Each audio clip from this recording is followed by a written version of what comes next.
একটা মেয়ে ধর্ষিতা হয়েছে, এজন্য ইসলাম দিয়ে যদি আইন কায়েম করা হয় 24 ঘন্টার আলটিমেটামে সব বিচার হয়ে যাবে, যেরকম ঠিক কিনা? আর কোন ধর্ষক বাংলার জমিনে জন্মাতো না, চিল্লায় বলো ঠিক কিনা? ইসলাম বলে চোরের হাত কেটে দাও, জেনা ব্যভিচার করলে ডেথ পেনাল্টি। সৌদি আরবে হেড অফ করে, গলা কেটে ফেলে। বাংলাদেশেও যদি এটা করা যেত, খবর হয়ে যেত। আর কোন ধর্ষক বাংলার জমিনে জন্মাতো না, চিল্লায় বলো ঠিক কিনা? চুরি করলে হাত কাটো, কথাটা কার? السارق والسارقة فاقطعوا أيديهما جزاء بما كسبا نكالا من الله والله عزيز حكيم. If anyone steal something very precious from the society, the government should cut down his right hand.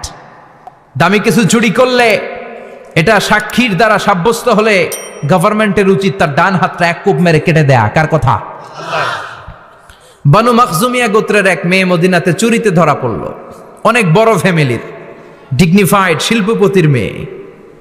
সাহাবারা বলল, এই মেয়ের হাত যদি বিশ্বনবী মদিনায় কেটে দেয়, মদিনাতে তো মারামারি লেগে যাবে।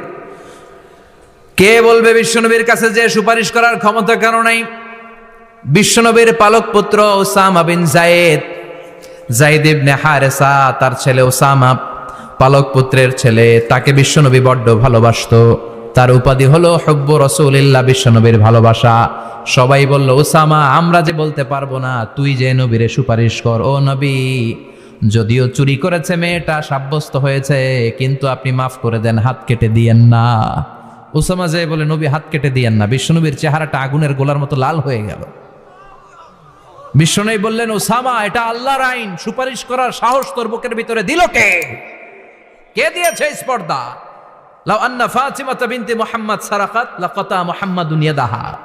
এই মেয়ে তো দূরের কথা, আমার কলিজার টুকরা, নয়নের পুটুলি, জান্নাতি নারীদের সর্দারানী আমার মেয়ে ফাতেমাও যদি চুরিতে ধরা পড়ে, আমি তলোয়ারটা বের করে ফাতেমার হাত কেটে দিতে 1 সেকেন্ডও দেরি করব না।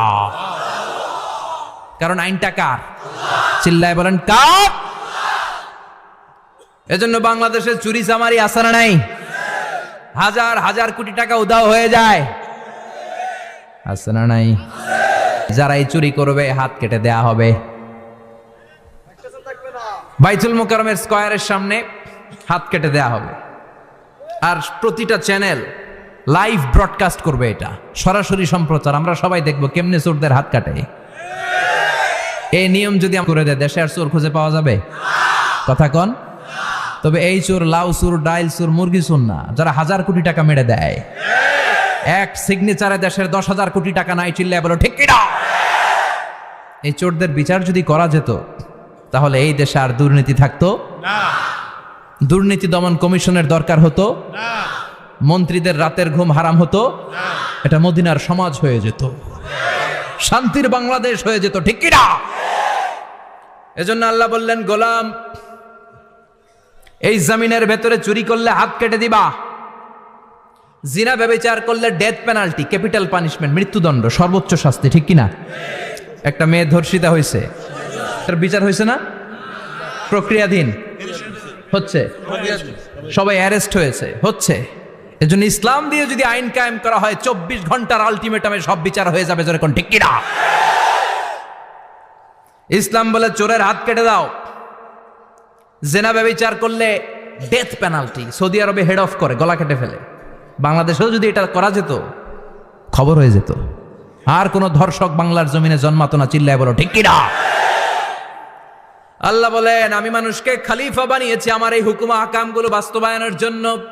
সব সৃষ্টিকুলের মধ্য থেকে মানুষকে আমি বানিয়েছি আশরাফুল মাখলুকাত। আবার মানুষকে বানিয়েছি আমি আমার খলিফা। আবার মানুষের চেহারাটা আমি আল্লাহ সব চাইতে সুন্দর করে তৈরি করেছি। সুবহানাল্লাহ। লাকাদ খালাকনাল ইনসানা ফি আহসানি তাকওয়িম। আমি মানুষের চেহারাটা সব চাইতে চমৎকার অবয়ব দিয়ে তৈরি করেছি রে গোলাম। সুবহানাল্লাহ। পৃথিবীতে যত প্রাণী আছে, সব সৃষ্টির মধ্য থেকে আমাদের সৃষ্টিটা সুন্দর না? আপনি হিউম্যান অ্যানাটমি নিয়ে যদি গবেষণা করেন, কেমনে আল্লাহ আমাদের এখানে হার্ট দিলেন, লাঞ্চ দিলেন, হ্যাঁ, তারপরে 206টা হাড্ডি দিলেন। হাড্ডিগুলো আবার ব্যান্ড করা যায়, দেখছেন? বাঁকা করা যায় না? এটা বাঁকা করা যায়। বাঁকা না করলে আপনি খাইতে পারতেন? ক্রিকেট যারা খেলো, পেস বল করতে পারতা? স্পিন বল, হ্যাঁ, অফ স্পিন, লেগ স্পিন, কয় হুজুরও জানে কেমনে রে, তোর থেকে শিখছি বেটা। তো এই যে ছেলেপেলারা এরকম অফ স্পিন করে, লেগ স্পিন করে, এগুলো হচ্ছে আল্লাহর দেয়া কারিশমা। হাত ঘুরানো যায়। আল্লাহ যদি এটাকে এরকম ব্যান্ড করার সুযোগ না দিতেন, করতে পারতাম? আবার এইখানেও বাঁকা করার সুযোগ আছে না নাই? এইখানেও আছে না নাই? আবার এইখানেও আছে না নাই? কত কাজ। বাজার করে যখন বাজারের ব্যাগ যখন নিয়ে আসেন, কোথায় ধরে রাখেন? আঙ্গুলে ধরে রাখতে হয়। ক্যারাম যখন খেলো, কি দিয়ে টোকা মারো? সুবহানাল্লাহ কয় না পোলাপান? আহা, কত খেলার সিস্টেম আল্লাহ দিলেন। আবার ক্রিকেটের মধ্যে 2 আঙ্গুল তুললে কি? ওই যে সব মুখস্থ। আবার 1 আঙ্গুল তুললে কি? দেখছেন ঘটনা? আউট। কত কাজ এই আঙ্গুল দিয়ে। এই আঙ্গুলগুলোর বাঁকা করার, বেন্ড করার ক্ষমতা আমাদেরকে দিয়েছে কে? আল্লাহ। এজন্য আল্লাহ বললেন, লাকাদ খালাকনাল ইনসানা ফি আহসানি তাকওয়িম। আমি মানুষের চেহারাটা সব চাইতে সুন্দর করে তৈরি করেছি। মানুষ সুন্দর, আমাদের চোখ সুন্দর না মিয়া? আমাদের চোখও যদি সুন্দর হতো তাইলে আমরা বুঝতাম মানুষগুলো কত সুন্দর। আমরা মনে করি ধলা হইলেই সুন্দর। কয় ধলা ধলা, এটা সুন্দর। ডাকাইত, এগুলো ডাকাত। একটা মানুষের চেহারা স্কিন যদি কালো হয়, এর মধ্যে একটা সৌন্দর্য আছে না নাই? একটা মেয়ের স্কিন যদি কালো হয়, তারপরও চেহারায় সৌন্দর্য আছে না নাই? কয় না হুজুর, আমার বউ সুন্দর না, কালা কালা। আছে না নাই? তুই ডাকাইত। তুই কি? একজন মানুষের চেহারা যেরকমই হয় আপনি খেয়াল করে দেখবেন, তারপরও তার অবয়বের মধ্যে একটা এক্সট্রা অর্ডিনারিটি আছে। কারোর সাথে কারোটা মিলে না। সুবহানাল্লাহ পড়েন।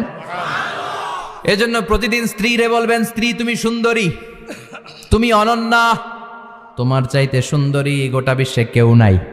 কইবেন না? মুরব্বীরা কয় না, কইতাম না, আগে কইয়া ফেলাইছি। এগুলো বলবেন।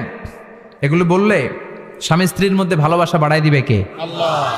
আমি প্রায় এগুলো বলি, উৎসাহিত করি যে স্বামী স্ত্রীর মধ্যে যে ভালোবাসাটা, এটা পবিত্র, এটা জান্নাতি।